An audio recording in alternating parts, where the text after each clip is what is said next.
All right, everyone. I hope you all are enjoying your lunches and having some great conversations.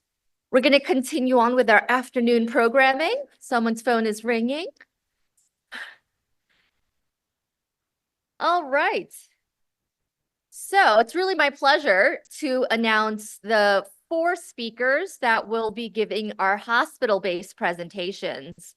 And really, we want to use this opportunity to highlight the great work happening in our units across the Denver metro area related to family engagement, but more importantly, then allow for an active discussion to talk about what each of us can do in our own units, what resources we can glean from these presentations, and how we can approach this through cross-collaborative learning. So I'm going to announce all 4 speakers. They'll each present their work, and then we'll have question and answer for all 4 of the presenters. So our first presenter is Dr. Meg Turner. Let me find all the things. I mean, I don't really need an intro for Meg. She's just awesome. No, just some upcoming projects. So Dr. Meg Turner is a neonatologist at Denver Health Medical Center. She's an assistant professor in the University of Colorado Department of Pediatrics, and she's been a faculty member at Denver Health for 5 years. And beyond her family engagement work, she directs newborn education for residents and medical students at Denver Health, and also does clinical research and informatics work. So she is a professional of many different trades and wears lots of different hats. Our second speaker will be Jen Miller. Jen is a seasoned NICU provider with over 25 years of experience dedicated to serving our infants and families. She's been in our children's NICU for nearly 5 years and has been a nurse practitioner for the 15 of her 25 years in the NICU. And Jen's passion for family started as a new grad NNP in Phoenix, Arizona, where she was able to see the importance and value of consistency in care with long-term NICU stays. Our third presenter will be Elizabeth Talviti. I hope I'm saying that correctly. Liz is a charge nurse in the NICU at the UCH Highlands Ranch NICU, and she's a Colorado native who completed her BSN at Regis University and started as a new grad in the NICU. And then finally, we'll have Gina Van Bissem, who's been a NICU nurse for over 17 years, and she was part of the team opening at Highlands Ranch Hospital in 2019 and became a NICU charge nurse in 2023. And Gina has always loved taking care of the babies and has also discovered that she loves caring for the families too. So we've got 4 really great presentations, and I hope that you take the opportunity to learn as much as you can and bring this back to your own unit. So let's get started with Meg Turner.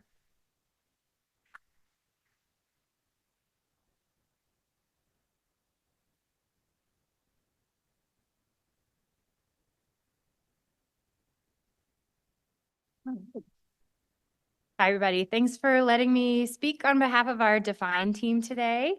I'm going to share just some recent and ongoing family-focused quality improvement work and health services research that are happening at Denver Health, where we serve a diverse population of babies and families who have high social needs. Some of the background information I will be able to now just breeze through because we've touched on so many great topics today. And just want to thank Dr. Cordova Ramos and all of our other lived experience experts who have spoken today. And I have a piece of paper that is just full of little notes to take back to Denver Health. So thank you so much. I don't have any conflicts of interest. It's a brief outline. I'm going to introduce our NICU and our hospital in the context of its role as a safety net hospital and as an anchor institution in Denver. I'll review our family engagement work to date and what's coming up for us. And with admittedly very broad strokes, I'll share some things that we've learned about engaging families in a NICU like ours. I know a lot of us are from the Denver metro, so I'll go quickly through this, but we are an urban safety net medical center. If you're not from the metro area, we're at the intersection of 6th Avenue and Broadway. The hospital actually opened in 1860 as City Hospital, but that was even before the city of Denver was incorporated, and it became Denver General Hospital, or DG, as many of us affectionately refer to it, in 1923. And at that point, it was considered a Denver city government entity.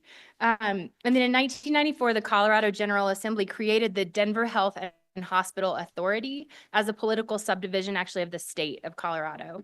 And the formation of the DHHA then incorporated the hospital, Denver Public Health, Denver's 911 and EMS services, the Rocky Mountain Poison Control Center, all of the outpatient family health centers and school-based health centers, and also correctional care for the city of Denver under kind of one umbrella.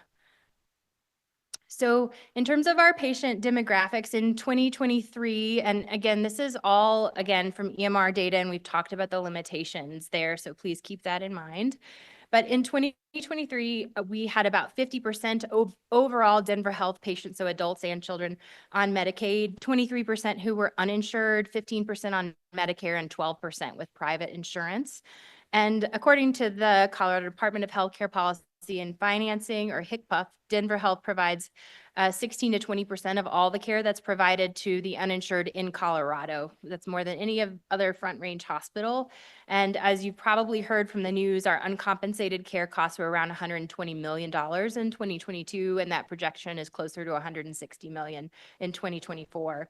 In terms of our patient race and ethnicity, which are obviously not interchangeable concepts, and have limitations in reporting there. But about 47% of Denver Health's patients are Hispanic or Latino, about 31% are white, 14% Black, and 9% other or don't have that race specified or adequately captured by our medical record. This is just a map of Denver and where we are kind of in the south central part of the city. Most of our NICU graduates are able to follow up within the Denver Health system of community-based clinics, which are denoted by the green arrows here. And we also do have a NICU follow-up clinic that's specifically for our babies who are born at less than 32 weeks or who have medical complexity. And that's on the main campus where the star is. In terms of our specific NICU, we have a level 3, 25-bed NICU. Average census is around 18. We've got private and some twin rooms, but not a pod system. And we're adjacent to a high-risk L&D service that serves about 4,000 deliveries a year. We are on track to have a banner year with babies at Denver Health, and we are feeling it. We have about 400 NICU admissions a year, which is reflective of what we see overall. And about 40 to 50 of those babies are very low birth weight infants, but we care for babies down to 23 to 24 weeks gestational age. We have a team of about 4.5 neonatologists. We have neonatal PAs and nurse practitioners, and then we also work with pediatric residents in our group. And we have an ancillary staff makeup that includes a dedicated NICU social worker. We have OT and speech therapy. We have pediatric pharmacists and a nursery case manager and a discharge coordinator, as well as lactation consultants. So just to put it in context of some information we learned earlier today, our patients are about 91% covered by Medicaid, and the remaining 9% have private insurance. And in comparison, in 2019, Medicaid covered about 40 to 45% of all births nationwide, and 55% of births that were less than 27 weeks, which reflects that disparity that we've discussed earlier today. And I've already mentioned that we have a great NICU follow-up clinic that has relatively limited neurodevelopmental follow-up for those kids, but we are a multidisciplinary clinic and great about getting our patients into early intervention and followed up for those services. They generally transition out of the NICU clinic around 2 years of age. Oh, didn't click through that. All right. So just to get into a couple of our recent family engagement focused quality improvement work at Denver Health. In 2020, our Define team began our first family-centered care QI project, and the global aim of this project was to reduce the use of continuous pulse oximetry in convalescent NICU infants who were nearing discharge, and transitioning them instead to intermittent or spot check pulse oximetry. And the idea for this project really came from family feedback. Our families who were preparing for discharge frequently asked their bedside nurses or the provider team questions like, how am I going to know if he's okay if we don't have the monitor? Should I buy one? And then our post-discharge phone surveys of parents, which are completed by our nursing team, we had a high number of parents who reported they were worried about not knowing if their child's breathing was safe, especially if that baby was discharged on home oxygen. So we were able to, through a series of PDSA cycles, it involved nursing education, resident education, development of consensus guidelines for which babies were safe and eligible to be transitioned off the continuous pulse oximeter. We continue to do PDSA cycles for this project to try and encourage stability in these numbers and that we are meeting our goals. So another project that we're working on involves improving access to electric breast pumps. As many of you are probably aware, previously Medicaid in Colorado covered only electric breast pumps in very limited cases, and the WIC program was the primary provider of pumps to Coloradans who are on Medicaid. And specifically in our NICU, the moms would often struggle to establish lactation and have ready access to a hospital grade pump when they were admitted. But then when they would go home, they would have only a manual pump available to them. But House Bill 22-1289 passed in 2022, which basically now we use a universal form that allows our moms, even those who have emergency Medicaid, to have an electric breast pump of their choice. We actually have that delivered to the hospital and are able to provide instruction on the breast pumps. There are still a couple of groups of moms who either they earn too much to qualify for Medicaid or CHP Plus or the CICP program or our indigent care program at Denver Health. We don't yet offer electric breast pumps for those moms. So we've started upcycling Spectra pumps that are donated to our unit. And because a lot of if you don't know, the Hygieia kits actually fit on the Spectra, so you can repurpose those like really strong motors, and it's a good option for a lot of our families. I'll get just a little bit into safe sleep work, but I know everybody who's been involved in Define is well aware. We started our safe sleep work in spring of 2023, and our goal was to have 80% of eligible infants be compliant with our safe sleep guidelines. Some of our PDSA cycles have included nursing education, implementing visual tools at the bedside and within our electronic medical record. We've done family education in the context of our discharge teaching and education to our residents and providers. We've also implemented a safe sleep order set, as have several other institutions here, and made big changes to our rounding workflow in order to promote safe sleep modeling by our team and teaching for those families. Our next PDSA cycle is going to involve integrating our safe sleep discharge teaching into MyChart so that we can have those videos there for parents to watch at any point. We've heard today that, that discharge teaching can really start at admission and should definitely be not something that's left until the last few days of a baby's hospitalization. And so we look forward to being able to see in real time whether our families have actually viewed the safe sleep education, and it'll give them opportunity to say, I have questions or I understand this. So we're really excited about that. We do know, just in terms of our population at Denver Health, that cultural factors very much inform our infant sleep practices. And this is just an infographic from the First Candle Foundation, which specifically addresses drivers of sleep practices in Black mothers. But just in general, we know rates of SIDS and accidental suffocation are nearly 3 times higher among Black babies. And the influence of family and culture to inform sleep practices is actually increased among parents who are younger and those who have lower health literacy and lower socioeconomic status. So it's been very important in our unit, not only to model safe infant sleep for the NICU babies, but also to engage those non-parental caregivers in the safe sleep education. And that's one of the reasons that it can't just be left to happen in the last 2 or 3 days prior to discharge. We have many grandmothers, aunts, uncles, a lot of other caregivers who are going to be involved in these wide networks of taking care of our babies when they go home. So we also want to use a very open-ended dialogue in the final weeks to days of a baby's hospitalization to identify their practices around safe infant sleep. So asking questions, instead of I don't think anyone would ever say like, you're never going to put your baby on your tummy, right? But saying something like, tell me about where your baby is going to sleep at home. What are you going to do about naps during the day? What do you imagine that's going to look like? And do you have a safe place to put your baby for sleep when they're not upstairs when they're not in their room or your room?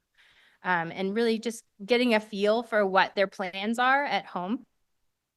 Another project that we've been working on separate from sleep practices has been the rededication of our family lounge, which is called the Robin's Nest. And I think we've gotten some great ideas from the lived experience experts here today about just how important building that community feeling is for families. And I've been really encouraged that we're able to do that even though we have a high population of our families who don't speak English as their first language. So now this offers a space for food preparation, a computer for public use, and a family resource center with handouts in multiple languages. And then most recently, and pictured here, is a bulletin board where our families can connect with one another and share feedback and suggestions for us. In response to some of that feedback, we've started NICU Parent Coffee Time on Fridays, where we offer some refreshments and encourage our families to gather. So I'll switch your gears here just for a little bit. I'll go through this background quickly, but we also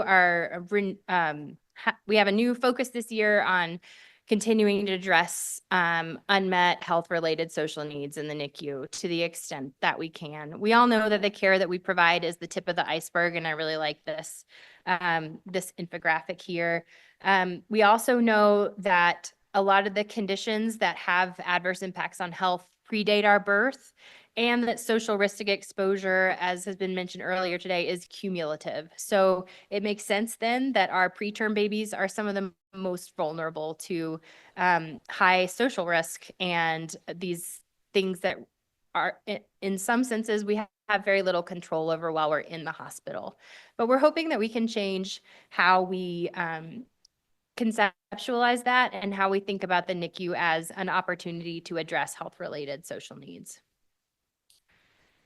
So I like thinking about it in terms of this chart as well, because as neonatologists, when we think about the morbidities of children who are born extremely preterm, we often think about these three-letter acronyms. So BPD or chronic lung disease. We think about ROP, retinopathy of prematurity, or NEC, IVH, NDI, or neurodevelopmental outcome. And we have studies that show that as those morbidities accumulate, the chance of the child having an adverse long-term outcome increases. But what we don't talk about as much is that among babies with a birth weight of less than 1,000 grams and a normal head ultrasound, actually fewer years of maternal education, having Medicaid insurance or no health insurance, those things were also associated with 40 to 60% increased odds of having a Bayley score of less than 70 or an adverse neurodevelopmental outcome.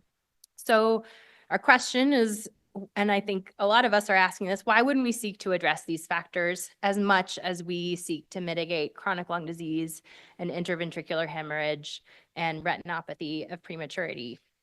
We know that babies who have a prolonged stay in the NICU potentially offer us a critical period for addressing these things, but there are some complications to that. On the one hand, this is a time when parents are, it's really sort of a schism or an exegesis for parents. They're going to always think about their lives in terms of before this NICU stay and after this NICU stay. And so it can be a great opportunity for us to revisit some of these factors. On the other hand, families are under a tremendous amount of stress during the NICU. I don't have to tell anyone that it causes relationship stresses, work stresses, stress with finances. We've heard that today already. So the potential for that to be overwhelming might make you think, well, is this the best time to really try and go after addressing these social factors? So the study that our NICU is about to be part of is motivated by some of those things. The hospital transformation program, some of you guys might have heard about, it's going to tie provider fee-funded hospital payments to quality initiatives, and one of those is screening for social needs. CMS, or the Centers for Medicare and Medicaid Services, now requires social health determinants of health screening for all adult hospitalizations. So that includes the moms when they come into labor and delivery. But this current screening is just an assessment of social risk. In effect, you're making a diagnosis of housing instability or food insecurity. That screening stops short of asking parents, do you want help with this? Or is this social risk an actual social need?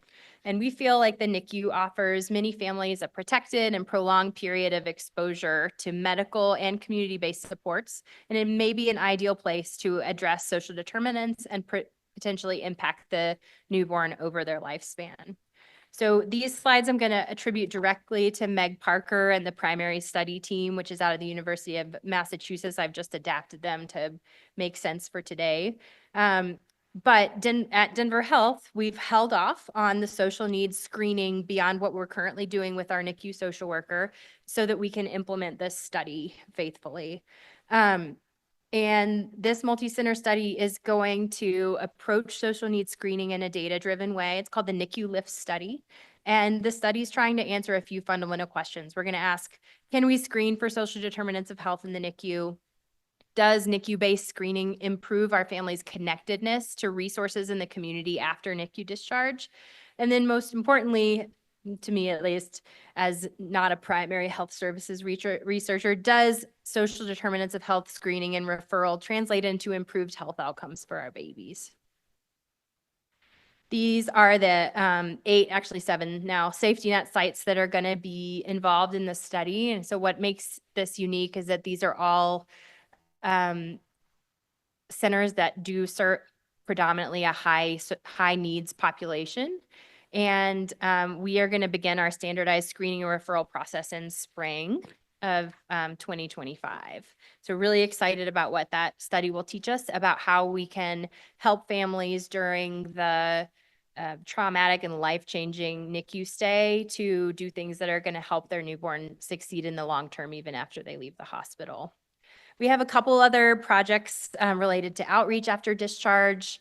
I'm most excited about our launching the MyChart text platform as a bridge for families from NICU to the PCP care. We find that even in an integrated community health system where the majority of our babies are following up within Denver Health clinics, that we still have families who even just in the 4 or 5 days from leaving the NICU have many, many questions that our team can address. And we're trying to make a good system for doing that. So, what's next for our families? This is a picture from, we actually just had our NICU family reunion this past Saturday, and it was amazing. I've gotten so many great ideas today about how we can make our rounding more truly family-centered and integrate translation services. And continuing to make some grant-funded improvements to our family-facing spaces. I'll just mention as I finish up that I don't have any expert advice from Denver Health, but we have found that there is no one-size-fits-all approach to integrating families in the care of their baby, and that's something that has really resonated today. We try to take a trauma-informed care approach and recognize that our families have often been through a lot before they come into the hospital, and they often have a lot of experiences within the healthcare system, either in their home country or here, that inform what they're bringing to this experience. We know that role clarity for the care team is really essential for us, and that we use a standardized format for introducing ourselves to our patients where you identify your role and how long you expect the interaction with them to take and how long you've been at Denver Health. I do things like I've started wearing my white coat again because I do find it helps families to know that they've spoken with the supervising doctor on their team for the day. We want to avoid making assumptions and practice cultural responsiveness. We have to reassure again and again all families that their participation in the care of their baby is essential. They are part of our team.